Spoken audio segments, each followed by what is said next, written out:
عمل کہہ لیں کہ عمل کی بھی اور علم کی بھی. یہ پیمانہ کبھی چھوٹا نہیں ہوگا. آپ ڈالی جائیں گے اس کی گنجائش بڑھی جائے گی. وہ جو ہوتا ہے نا کہ بعض لوگ نہیں سیکھتے, وہ انٹرسٹڈ نہیں ہوتے, ان کو انٹرسٹ نہیں ہوتا, وہ اس لیے نہیں سیکھتے. وہی نا, انٹرسٹ نہیں ہوتا نا, تبھی طلب نہیں ہوتی. دلچسپی ہو تو پھر طلب پیدا ہو جاتی. تو ان کو انٹرسٹ نہیں ہوتا, لہٰذا وہ آپ ان کو بتاتے ہیں تو کہتے ہیں بھینس کے آگے بین بجائی. وہ والا حال ہو جاتا ہے. کیا مطلب ہے؟ بھینس کو انٹرسٹ نہیں ہے میوزک سے. سیریس بات ہے, I am not joking with you people. جانوروں کو ہوتا ہے, نہیں سانپ بیچارہ تو سن ہی نہیں سکتا. ہاتھیوں کے میوزک سے بہت انٹرسٹ ہے, ہاتھیوں کے میوزک سے بہت انٹرسٹ ہے. تمام جانوروں کو. آپ کو پتا ہے یہ جو ہے نا اونٹ وغیرہ, یہ حدیق خوانی سے کتنا اچھا چلتے ہیں. شعر پڑے جائیں نا ان کے اوپر, باقاعدہ قافلوں میں حدیق خان ساتھ چلتے ہیں. وہ نا خوبصورت آواز والے لڑکے ہوتے ہیں جو اونچی اونچی اشعار پڑھتے ہیں. میوزک نہیں ہوتا, خالی اشعار پڑھتے ہیں. وہ اشعار لے میں آتے ہیں نا, تو اسی لے کے ساتھ جو ہے نا اونٹ چلتے جاتے ہیں. ان کو تھکن کا احساس ہی نہیں ہوتا, وہ چلتے جاتے ہیں. میوزک کے لیے ان کی جگہ گھنٹیاں ڈال دیتے ہیں, لیکن وہ پسندیدہ نہیں ہے. لیکن حدیق خوانی رسول اکرم صلی اللہ علیہ وسلم نے اس کو پسند بھی کیا, اور قافلوں کے ساتھ 3-3 4-4 ایسے نوجوان رکھے جاتے تھے. ظاہر ہے ایک نوجوان کتنا گا سکتا ہے, وہ جب تھک جاتا تھا تو دوسرا گاتا تھا. اب وہ ان کی گانوں کی آواز میں مست ہو کر اونٹ چلتے رہتے. گھوڑے بھی جو ہیں, آپ کو پتا ہے, آپ نے گھوڑوں کا ناچ بھی دیکھا ہوگا, ہے نا. میوزک کو جانور پسند کرتے ہیں. بھینس واحد جانور ہے پھر ٹھوس ہی رہتا ہے. سانپ بین کی آواز نہیں سنتا. سانپ جو ہے نا وہ بیچارہ بہرا جانور ہے, اس کے کان ہی نہیں ہے. سانپ جو ہے آپ کی موومنٹ کے ساتھ موو کرتا ہے. لہٰذا اگر کبھی سانپ آ جائے راستے میں تو اس سے بچنے کا بہترین طریقہ بہت آسان ہے, آپ سٹل کھڑے ہو جائیں. سٹل, ڈونٹ موو, تو سانپ خاموشی سے نکل جاتا ہے. سانپ جو ہے آپ کی موومنٹ کے ساتھ موو کرتا ہے, تو وہ بین صرف بجاتے نہیں, بین کو گھماتے بھی ہیں. تو وہ جو بین ایسے سے گھومتی ہے نا, تو سانپ کہتا ہے اچھا شاید ادھر سے حملہ کرنے لگتا ہے. وہ اپنے بچاؤ میں گھوم رہا ہوتا ہے کہ یہ اگر مجھ پہ اٹیک کرے میں اس پہ اٹیک کروں. تو وہ وہیں سے جو ہے نا ساری کہانیاں بن گئی. بین کا اور سانپ کا کوئی رشتہ نہیں, ٹھیک ہے. تو بین بھینس جو ہے وہ میوزک کو انجوائے نہیں نہ کرتی, ویسے بین کوئی میوزک ہے بھی نہیں. تو وہ اس لیے کہتے ہیں کہ ایسے بندے کو چیز پیش کرنا جس کو اس کا ٹیسٹ ہی نہ ہو. ٹھیک ہے, بندر کیا جانے ادرک کا سواد. ایگزیکٹلی جی. تو لہٰذا یہ چیزیں جو ہے نا اسی طرح ہے. علم کا پیمانہ, دماغ اور عمل کی قوت سب انسانوں میں یکساں دی گئی ہے. اب کون اس کو بڑھاتا ہے, کون کم کرتا ہے نا, یہ مشقت سے ہے نا. آپ نے دیکھا ہوگا کچھ لوگ ہوتے ہیں وہ بہت وزن اٹھا لیتے ہیں ورلڈ ریکارڈ بنانے کے لیے. کچھ لوگ جو ہیں وہ بالوں سے یا مونچھوں سے کے بالوں سے یا سر کے بالوں سے گاڑیاں کھینچ رہے ہوتے ہیں. کیسے آ جاتی ہے طاقت؟ وہی بال ان کے, وہی ہمارے. وہ مسلسل پریکٹس کرتے ہیں, اپنی قوت بڑھاتے ہیں. تو اسی طرح آپ اپنے علم اور عمل کو بھی بڑھا سکتے ہیں. تو اپنا علم بڑھائیں تاکہ آپ کے پاس کہنے کے لیے کوئی بات ہو. تو پھر جب آپ کسی محفل میں ہوں, اکارڈنگ ٹو دا سچویشن آپ کوئی بھی خوبصورت بات, کوئی حدیث, کوئی چیز پیش کر سکتے. ٹھیک ہے. تو تبلیغ تو پھر ہر وقت ہوگی, اور یہ مسلمان مرد عورت دونوں پر ہی فرض ہے. اور تبلیغ کا آغاز ہو جاتا ہے گھر سے. پہلے اپنا آپ, پھر اپنے گھر کے لوگ, بچے, آپ کی کام والیاں, سبھی کو آپ کچھ نہ کچھ بات بتا سکتے ہیں. آپ کے ہمسائے, آئے گئے لوگ. ٹھیک ہے. خیر کا مرکز تو ہر مسلمان کا ہر گھر ہے. دیکھیں اللہ نے کہا مساجد اور مسلمانوں کے گھر جہاں اللہ کا ذکر کیا جاتا ہے. اپنے گھروں کے ساتھ اللہ نے نام لیا. تو مسلمانوں کے گھر اللہ کی یاد کا مرکز ہے. تو یہاں پر پھر اللہ کا ذکر ہوتے رہنا چاہیے, بار بار ہونا چاہیے. ٹھیک ہے. کیونکہ جس سے محبت ہوتی ہے اس کا نام لیا جاتا ہے نا. تو اللہ سے محبت ہے تو اس کا ذکر کریں, بار بار نام آنا ہی چاہیے. بھول کیسے سکتے ہیں؟ فاذکرونی.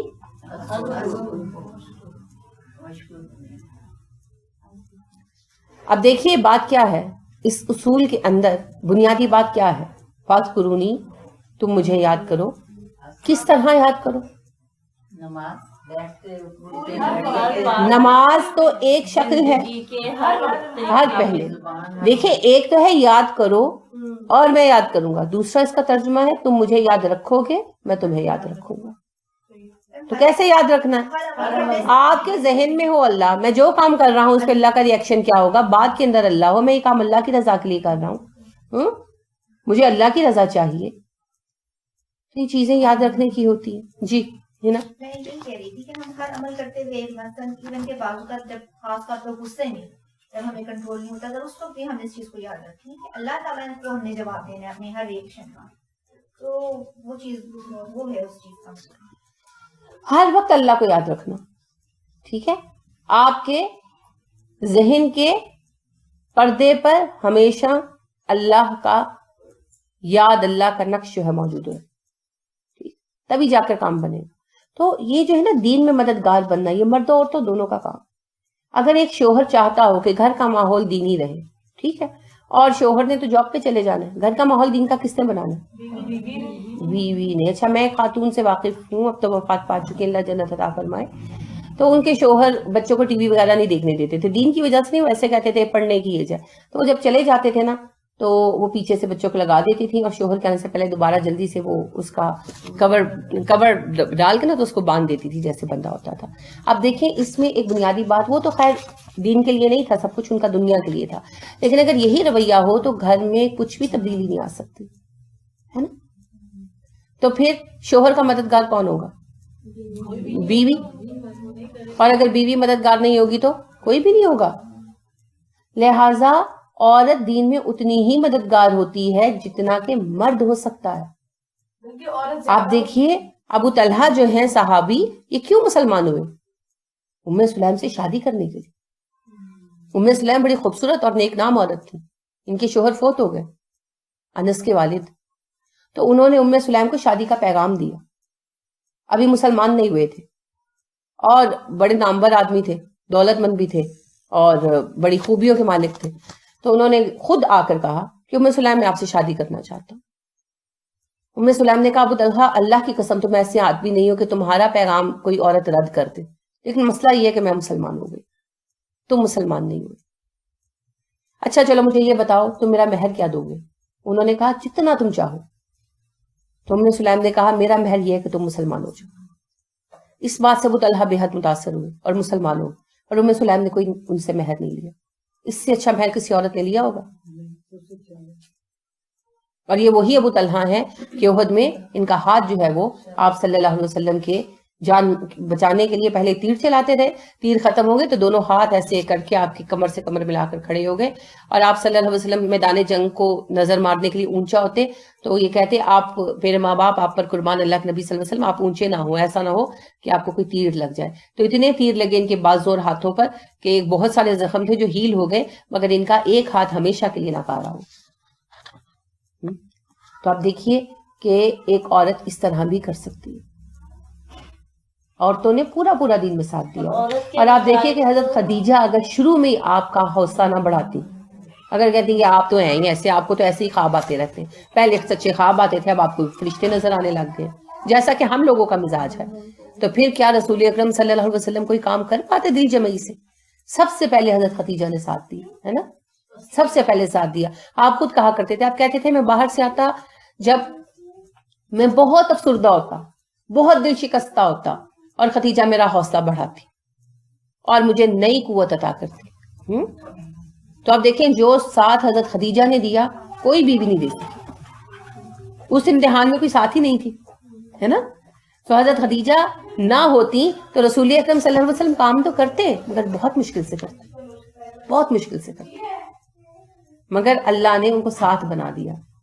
اور پھر کیا مقام ہوا حضرت خدیجہ کے اللہ کے ہاں کہ جبرائیل آئے ایک مرتبہ رسول اکرم صلی اللہ علیہ وسلم کو کہنے لگے کہ خدیجہ آپ کے پاس کھانے کو کچھ لے کر آ رہی ہیں، تو ان کو اللہ نے سلام بھیجا ہے اور میرا بھی سلام کہیے گا. اور اللہ نے پیغام بھیجا ہے ان کے لیے کہ ان کے لیے جنت میں موتیوں کا محل بنایا گیا. پھر ایسے ہی تو یہ پیغام نہیں نہ آ جاتے. ساری عمر صبر کیا رسول اکرم صلی اللہ علیہ وسلم کے ساتھ. تو لہٰذا عورتیں کسی کام میں پیچھے نہیں ہیں. یہی بات تو پڑھ رہے ہیں. مریم، جو کام مریم کر سکتی تھی دنیا کا کوئی مرد نہیں کر سکا. اور اتنی بڑی قربانی، یعنی اس قربانی پر میں کہتی ہوں حضرت ابراہیم علیہ السلام کی قربانی چھوٹی پڑ جاتی ہے. جو صبر مریم علیہ السلام نے کیا، رضی اللہ تعالی عنہا نے کیا، اس کے سامنے حضرت ابراہیم علیہ السلام کی قربانی جو ابراہیم کو قربان کرنے چلے تھے نا، وہ بھی چھوٹی پڑ جاتی ہے. کیونکہ ایک کواری لڑکی کے لیے اس سے بڑی کوئی تکلیف دہ گھڑی نہیں آ سکتی کہ اس کا اپنا پیدا کردہ بچہ ہو اور پوری دنیا کا سامنا اسے کرنا پڑے اور یہ بتانا پڑے کہ یہ بچہ اللہ کی طرف سے ہے اور میں نے کوئی غلط کام نہیں کیا. نبیوں کے گھرانے سے ہو. نبیوں کے گھرانے سے ہو, باعزت ہو, یعنی کہ جو ہے کعبے کی اس وقت کا جو قبلہ تھا اس کی جو ہے وہ خادمہ ہو, اس کے نام پر وقف کی گئی بچی ہو, اور پھر حقیقتاً اس کا کوئی گناہ بھی نہ ہو. تو جتنا بڑا امتحان حضرت مریم پر گزرا کسی پر نہیں گزرا, ایسے ہی اللہ نے منتخب کیا. تو لہٰذا آپ دیکھیے کہ جب مریم کر سکتی ہیں, بلا شک و شبہ ان جیسا مقام و مرتبہ اور امتحان کچھ بھی کسی کے لیے نہیں ہونے والا, مگر باقی عورتیں کیسے پیچھے رہ سکتی ہیں؟ جس کو جس چیز کا موقع ملے. عورتوں میں بھی اتنی ہی صلاحیت ہے, میدان عمل تھوڑا تھوڑا فرق ہے لیکن صلاحیت بھی ہے, مواقع بھی ہے. کہ عورت کے جو ہے وہ اس کی محنت کے نتائج تو یقینی ہے, یقینی ہے, یقینی ہے. مرد باہر جاتے ہیں تو وہ کوئی قبول کرے کوئی نہ کرے, لیکن عورت جو بچے پالے گی وہ یقیناً اپنی ماں کے نقشے قدم پر چلیں گے, یقیناً چلیں گے بلا شک و شبہ. اور اس کے ارد گرد جو لوگ ہیں ان میں اولادیں اور زیادہ تر لوگ جو ہیں وہ پھر پلٹ ہی جاتے ہیں. ہم دیکھیں عورتوں کے کام کرنے کی بات سے ایک امریکن خاتون مسلمان ہوئی, انہوں نے مسلمان ہونے کے بعد اپنا نام فاطمہ رکھا, فیملی نیم ان کا میرین تھا, فاطمہ میرین. تو وہ مسلمان ہوئی 1970 میں, 72 میں تقریباً. تو ان کے مسلمان ہونے کی وجہ سے خاندان میں بڑا رولا پڑا, جیسا کہ ہونا چاہیے. ان کے والدہ جو تھیں انہوں نے انہیں چھوڑ دیا, اور والدہ جو ہے وہ دوسری شادی کر چکی تھی, تو سگا باپ جو تھا اس نے بھی چھوڑ دیا. بہن ان کی سائیکیٹرسٹ تھی, اس نے کہا کہ اس کا ذہنی توازن خراب ہو گیا ہے کہ یہ ایک ایسے مذہب کو قبول کر رہی ہے جو کہ بیکورڈ مذہب ہے. شوہر نے عدالت میں کیس کر دیا, طلاق تو دے ہی دی, عدالت میں بچوں کے لیے کیس کر دیا. آپ کو پتا ہے کہ امریکہ یورپ میں بچے ماں کو ملتے ہیں, لیکن اس نے کیس کر دیا بچوں کے لیے, اور عدالت نے شوہر کے حق میں فیصلہ دیا کہ اس خاتون کا ذہنی توازن ٹھیک نہیں ہے, تبھی اس نے ایک ایسا مذہب قبول کیا ہے تو بچے اس کے کسٹڈی میں نہیں دیے جائیں گے, لہٰذا بچے بھی لے لیے گئے. تو وہ خود کہتی ہیں فاطمہ میرین کہ جس وقت بچے مجھ سے لیے گئے, عدالت نے فیصلہ دیا, تو اس وقت ایک دفعہ میری ہمت ٹوٹ گئی, مگر پھر مجھے صحابیات کی قربانیاں یاد آئیں اور میں نے اپنے آپ کو نئے سرے سے کھڑا کیا. ان خاتون نے اپنی زندگی وقف کر دی اسلام کے لیے, اسلام کی تعلیمات عام کرنے کے لیے, ٹیچر بن گئی فل ٹائم. تو وقت گزرتا رہا, آہستہ آہستہ, یعنی کہ ان کا جو سگا باپ تھا وہ بندوق لے کر آ گیا بیٹی کو گولی مارنے کے لیے. بہرحال گھر والوں نے پڑھا کے روک دیا, وہاں آپ کو پتا ہے قانون کی کافی سنی جاتی ہے. تو جب کافی عرصہ گزرا, سب سے پہلے تو ان کا باپ مسلمان ہوا جو سگا باپ تھا, ٹھیک ہے, پھر ان کا ستیلا باپ اور ماں بھی مسلمان ہوئے, اور ان کی بہن جو کہتی تھی کہ پاگل, انہوں نے جس وقت یہ اپنا انٹرویو دیا الجزیرہ کو, اسی کا میں آپ کو سارا ترجمہ بتا رہی ہوں, یہ ہوا 94-95 میں, ٹھیک ہے, 1994-95 میں. تو اس وقت وہ بتاتی ہیں کہ میری بہن جو مجھے دماغی مریضہ قرار دیتی تھی وہ بھی میرے لیکچرز اب اٹینڈ کر رہی ہے. اب پتہ نہیں بعد میں اس نے اسلام قبول کیا یا نہیں, لیکن جو اللہ نے سب سے بڑا فضل کیا کہ بچوں کو چھوٹے تھے تو ملنے کی بھی اجازت نہیں تھی ان سے, پھر جب بڑے ہوئے بالغ ہوئے تو ملنا جلنا شروع کر دیا ماں سے. تو ایک بیٹا ایک بیٹی تھی, تو ایک دن ان کے بیٹے نے ان کو ای میل کی کہ امی اگر میں اپنا نام عمر فاروق رکھ لوں تو کیسا رہے گا. تو کہتی میں بہت حیران ہوئی, میں نے اسے جواب میں میل کی کہ آپ کیا کہہ رہے ہو. میرے بیٹے نے مجھے میل کی کہ امی میں مسلمان ہوں گا. تو آپ دیکھیے کہ اس ماں کو کتنی تکلیف اٹھانی پڑی بحیثیت ماں, بحیثیت عورت, لیکن جب انہوں نے کام کیا تو نتیجہ کیا نکلا. ہم لوگوں نے اپنے اوپر بے وجہ کی جو ہے نا بے کسی طاری کر رکھی ہے. بہن جو کہہ رہی ہیں کہ ہم عورتیں کیا کر سکتی ہیں, اچھا میں امریکہ ہی کا آپ کو ایک واقعہ اور بتاتی ہوں. ان خاتون کا نام مجھے یاد نہیں ہے پہلا کیا تھا, مگر مسلمان ہو کر انہوں نے بھی نام فاطمہ ہی رکھا. وہ ایک حبشی خاتون تھی, حبشی لڑکی تھی. اب آپ کو پتا ہے حبشی ویسے ہی وہاں پر جو ہے نا پسے ہوئے لوگ ہیں, پسماندہ لوگ ہیں, اور سلم میں رہتے تھے, جھونپڑ پٹی میں, ٹھیک ہے. اس پر مزید یہ کہ وہ ٹانگوں سے معذور تھی, بچپن پیدائشی جو ہے نا ٹانگوں سے معذور تھی. تو وہ ویل چیئر پر جاتی تھی اور ایک ادارے میں کام کرتی تھی, یہ جو سوشل ہیلپ کا ادارہ ہوتا ہے. تو گھر میں اس کا باپ شرابی تھا اور ماں بھی شراب کی عادی تھی, نشئی تھے دونوں, اس سے لڑتے, وہ آپس میں بھی لڑتے تھے, اس کو بھی مارتے تھے.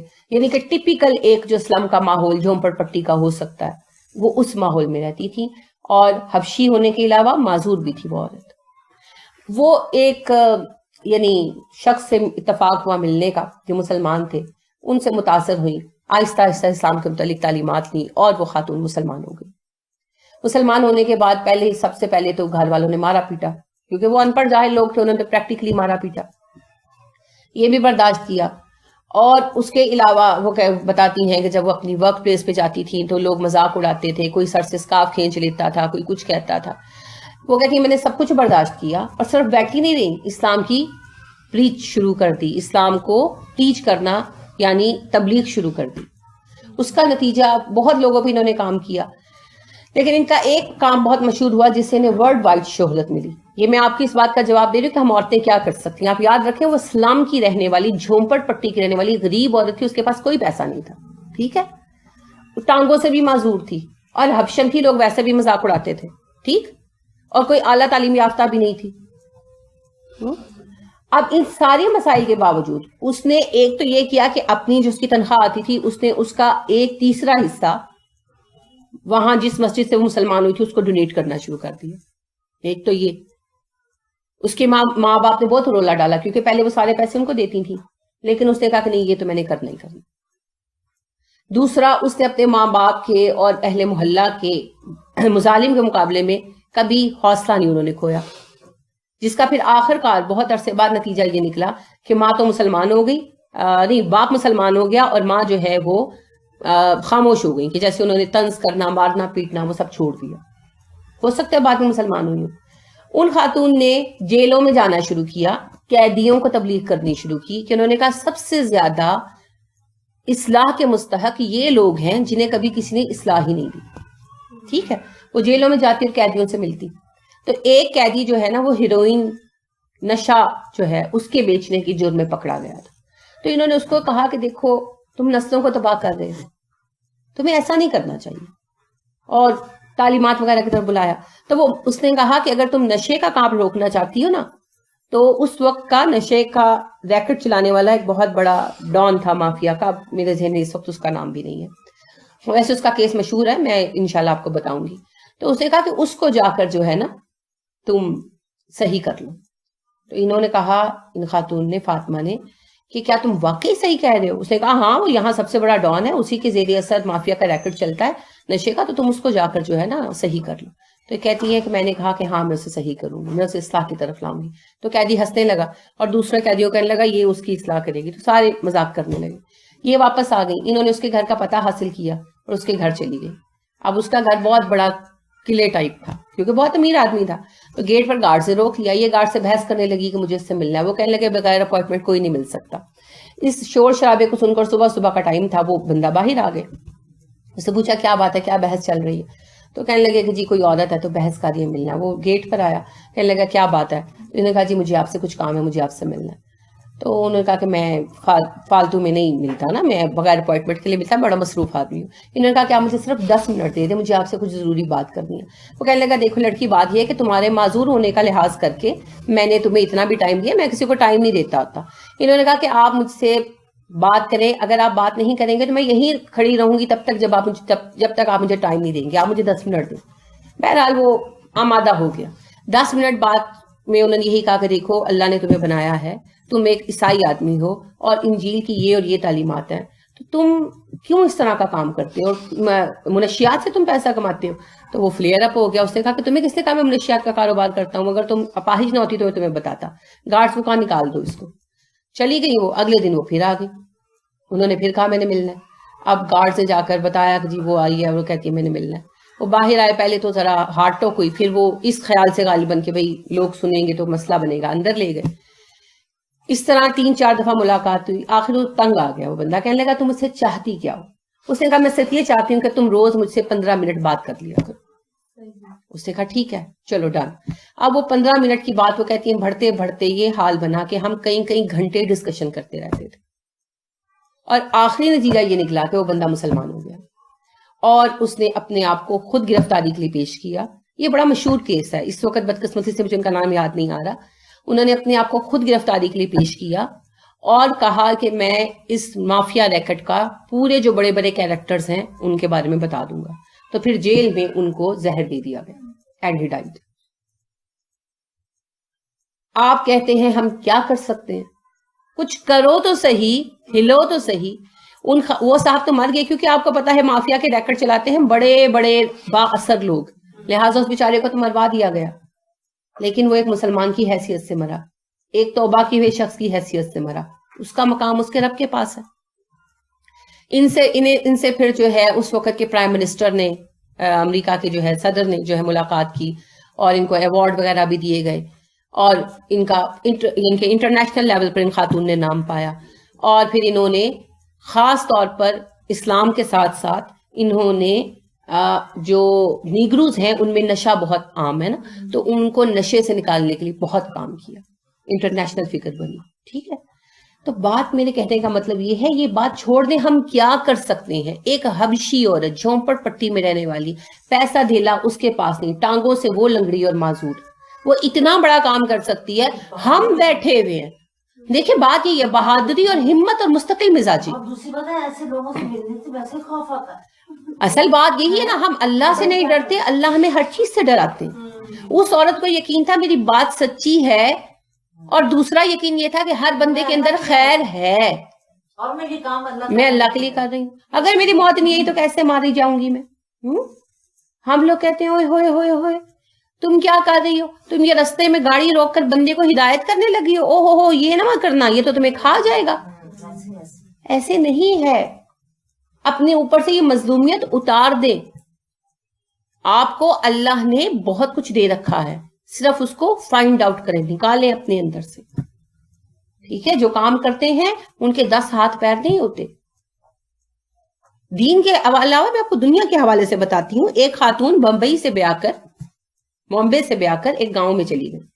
ان کے شوہر گورنمنٹ سرونٹ تھے, تو ان کی تعیناتی گاؤں میں ہوئی تھی, پڑھی لکھی عورت تھی, تو گاؤں میں سارا دن بور ہوتی رہتی تھی. انہوں نے باہر یعنی کہ گاؤں میں نکلنا, تو اب عورتوں نے بیٹھا ہونا, آگ جلا کر بیٹھی ہیں, گپے مار رہی ہیں. اب ظاہر ان کا مزاج نہیں تھا ان کے ساتھ والا. پہلے تو بڑی بور ہوئی, کیا کروں. پھر اس نے دیکھا کہ عورتیں بیٹھی ہوئی ہیں نا, باتیں کر رہی ہیں, آگ جلائی ہوئی ہے. اس نے ان کو کہا کہ تم لوگ ایسے بیٹھی جو رہتی ہو تو مجھے پاپڑ بنا دیا کرو. ان کو اس نے آٹا گندا ہوا دینا, انہوں نے باریک باریک پاپڑ, آپ کو پتا ہے وہاں پاپڑ بہت کھائے جاتے ہیں, کھانے کے ساتھ باقاعدہ کھائے جاتے ہیں. اس نے وہ پاپڑ جو ہے نا شہر میں سیل کرنے شروع کر دی. ٹھیک ہے, آہستہ آہستہ وہ وقت آیا, اس نے مشین لے لی, مشین پر آٹا گوندنا, بڑی مشین لے لی, انڈسٹریل لیول ہو گیا. یہاں تک کہ ان لوگوں نے, ان خواتین نے, اس عورت نے اپنی کچھ دوستوں کے ساتھ مل کر اس کام کو اتنے بڑے اسکیل پر بنایا کہ انہوں نے اپنا ذاتی بینک جو ہے بنایا, پاپڑ بینک کے نام سے. جا کر نیٹ پر سرچ کیجئے گا, پاپڑ بینک کے نام سے. وہ اسی مقصد کے لیے وہ پورے یعنی جہاں جہاں ان کا کام ہے وہ وہاں پر مشین لگا دیتے ہیں, مشین سے وہ تول کر آٹا دیتے ہیں عورتوں کو, عورتیں گھروں میں لے جاتی ہیں, گھر جا کر وہ پاپڑ بناتی ہیں, پاپڑ لا کر دے دیتی ہیں, وہ وزن کر کے لے لیتے ہیں کہ پورا وزن ہے, ان کو پیسے دے دیتے ہیں, عورتیں بھی کما رہی ہیں, ان کا کام بھی چل رہا ہے. بالکل ان کا انٹرسٹ دنیا میں ہے, انہوں نے دنیا میں کما لیا. ہم لوگ پتہ کیا ہے, نہ ہماری نیند کبھی پوری ہوتی ہے, نہ ہمارا فیشن کبھی پورا ہوتا ہے, نہ ہمارے بازار کے ٹورز کبھی پورے ہوتے ہیں, تو پھر ہم کچھ بھی نہیں کر سکتے. ہم بیکار لوگ ہیں, ہے نا, ہم بیکار لوگ ہیں جن کو آتا نہیں دنیا میں کوئی فن تم ہو, نہیں جس قوم کو پروائے نشے من تم ہو, بجلیاں جس میں ہو پوشیدہ وہ ہرمن تم ہو, بیچ کھاتے ہو جو اسلاف کے مدفن تم ہو. تو بات یہ ہے کہ بجلیاں جس میں ہو آسودہ وہ ہرمن تم ہو. کیا مطلب ہے اس کا, کہ تم لوگ ایسے بادل ہو جن میں بجلیاں آسودہ ہیں, ان کو جگاؤ گے تو باہر نکلیں گی نا, کوئی کڑکیں گی, کوئی گرجیں گی, کوئی کام کریں گی نا. وہ سوئی سوئی ایسے ہی چلے جاتے ہیں دنیا سے. جو جاگیں, اپنا کام کریں, بالکل بالکل. تو لہٰذا انصاری اللہ عورتیں بھی ہیں اور ہمیں بننا ہے. تو عیسیٰ علیہ السلام نے جب محسوس کیا کہ یہ لوگ جو ہیں مجھے مار ڈالیں گے اور انکار کر رہے ہیں, انکاری ہیں تعلیمات سے, تو انہوں نے کہا کون اللہ کی راہ میں میری مدد کرے گا. قالا کہا الحواریون, حواریوں نے, نحن انصار اللہ, ہم ہیں اللہ کے مددگار. تو کون بننا چاہتا ہے اللہ کا مددگار, اللہ کے کام میں شریک؟ خالی ہاتھ اٹھا کے نہیں ہوگا, ہاتھ اٹھا کر نہیں ہوگا, کمرے ہمت باندھنی ہوگی, اپنا وقت دینا ہوگا, اپنے آپ کو سب سے پہلے پروگرامڈ کرنا ہوگا, شیڈیولڈ کرنا ہوگا. ٹائم مینجمنٹ سیکھیے, ٹائم مینجمنٹ سیکھے بغیر آپ دنیا میں کوئی کام نہیں کر سکتے، کسی فیلڈ میں کامیاب نہیں ہو سکتے۔ پھر اللہ سے دعا کریں اور سوچیں آپ کیا کر سکتے ہیں۔ آپ اچھا بول سکتے ہیں، اسپیکر بنیے۔ آپ کاؤنسلنگ کر سکتے ہیں، آپ اس لائن میں آئیے۔ آپ اگر عمل میں زیادہ اچھے ہیں، لوگوں کی عملی مدد کے لیے قدم اٹھائیے۔ آپ کس فیلڈ میں آ سکتے ہیں، سلیکٹ یور لائن، ٹھیک ہے۔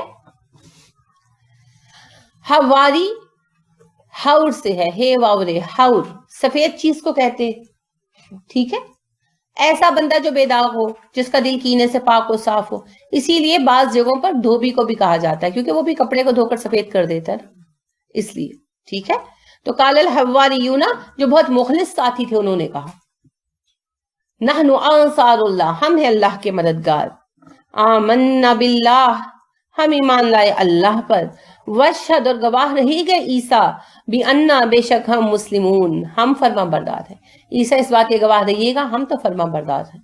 تو عیسیٰ علیہ السلام پر ایمان لانے والے صحیح آپ کے ساتھی موجود تھے، جنہوں نے دین کا بہت زیادہ کام کیا بھی، ٹھیک ہے۔ بعد ازاں حضرت عیسیٰ علیہ السلام کے اٹھا لیے جانے کے بعد پھر یہود نے ظلم کیا، بہت ساروں کو شہید کیا اور بہت ساروں کو قید و بند میں ڈالا اور دین کو ایک نئی شکل دے دی جو آج عیسائیت کہلاتی ہے، ٹھیک۔ اب یہ واقعہ انشاءاللہ کل ہم آگے پڑھیں گے۔ سبحانک اللہم و بحمدک ونشہد ان لا الہ الا انت ونستغفرک ونتوب الیک۔ السلام علیکم ورحمۃ اللہ۔